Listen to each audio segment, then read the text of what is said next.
On March 17, 2025, the calm waters of the Red Sea erupted into the latest flashpoint in a conflict that's redefining modern naval warfare. The USS Harry S. Truman, one of the United States Navy's most formidable aircraft carriers, came under attack. But this wasn't a peer-level confrontation. The strike came from a group the U.S. military once considered an asymmetric nuisance: Yemen's Iran-backed Houthi rebels. They launched not one, but multiple waves of drones and missiles toward the Truman over the course of 3 days. The target wasn't just a ship, it was a statement. To challenge the United States in open waters, at the heart of its maritime might, is to gamble with fire. And the Houthis got burned. But to understand what happened and why it matters, we need to break down the attack, the defense, and what this means for the future of naval power. Let's set the scene. The USS Harry S. Truman, a 100,000-ton nuclear-powered supercarrier, was operating in the southern Red Sea under the command of Destroyer Squadron 50 as part of Operation Prosperity Guardian, a multinational mission to secure maritime trade routes amidst rising instability. On March 17th, radar operators aboard the Truman detected something unexpected: incoming drones. Not one or two, but a swarm. Loitering munitions, most likely Samad-3s, Iranian-designed and Houthi-operated, were inbound. These drones are not particularly fast, but their range of up to 100 miles and the ability to fly low and slow makes them useful for probing naval defenses. The attack continued for 48 hours, with at least 3 distinct barrages recorded between March 16th and 18th. The Houthis didn't stop there. On April 1st and 2nd, another set of launches reportedly targeted the Truman again. But here's the twist: not a single drone or missile hit the carrier. Not one. How is that possible? Welcome to the layered defense doctrine of a U.S. Navy carrier strike group. Picture a sphere around the carrier. At its outermost edges are picket ships, guided missile destroyers, and cruisers equipped with the Aegis combat system. These ships serve as the first line of defense, detecting and engaging threats long before they get close. When the Samad-3s approached, destroyers like the USS Stout and USS Jason Dunham locked on with their SPY-1D radar systems. Moments later, Standard Missile-2 interceptors streaked into the sky, each capable of striking targets over 100 miles away. Multiple drones were obliterated mid-air before they even came within visual range of the Truman. For anything that might have slipped through, and a few reportedly did, there was a second layer: electronic warfare. The Truman's escorts deployed powerful jamming suites, likely scrambling the GPS signals guiding the drones. Several went off course, splashing harmlessly into the ocean over 100 miles away.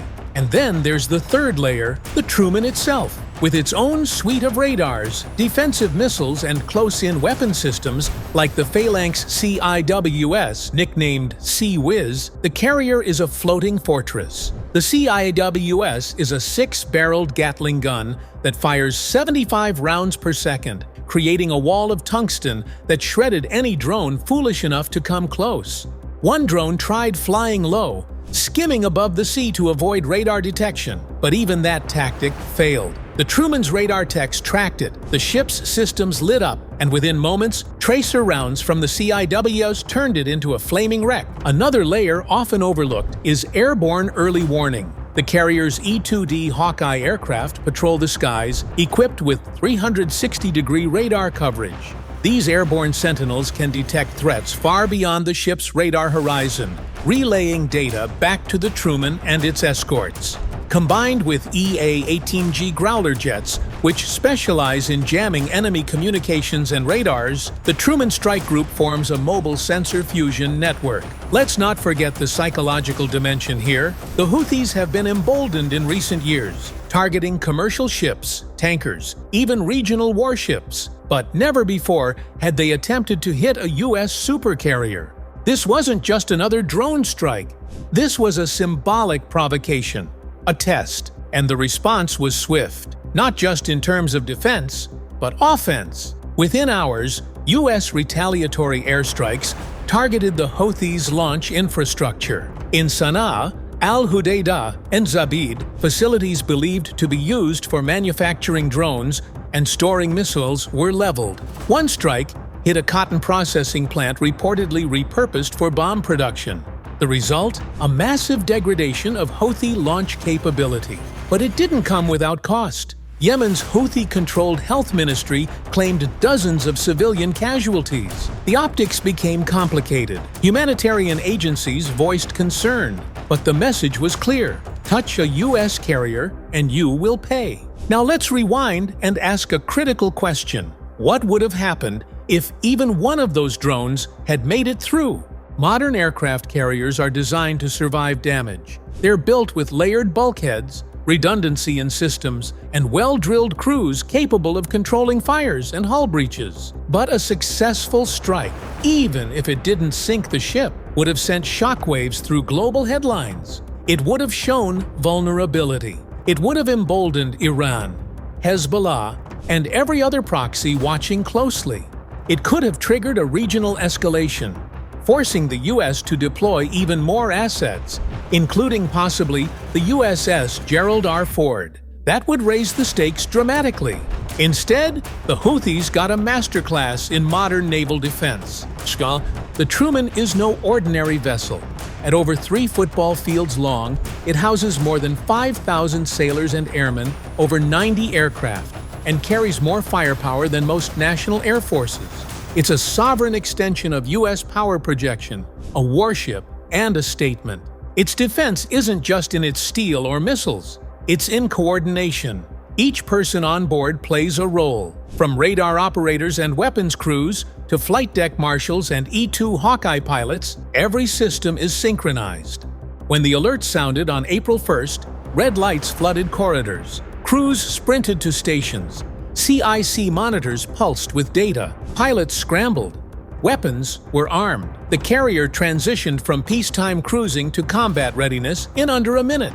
Meanwhile, Growler jets launched from the deck provided airborne electronic warfare cover, jamming incoming drones mid-flight, severing control links, and even spoofing GPS signals to lead drones astray. This constant pressure on enemy systems made it nearly impossible for the Houthis to coordinate effective strikes.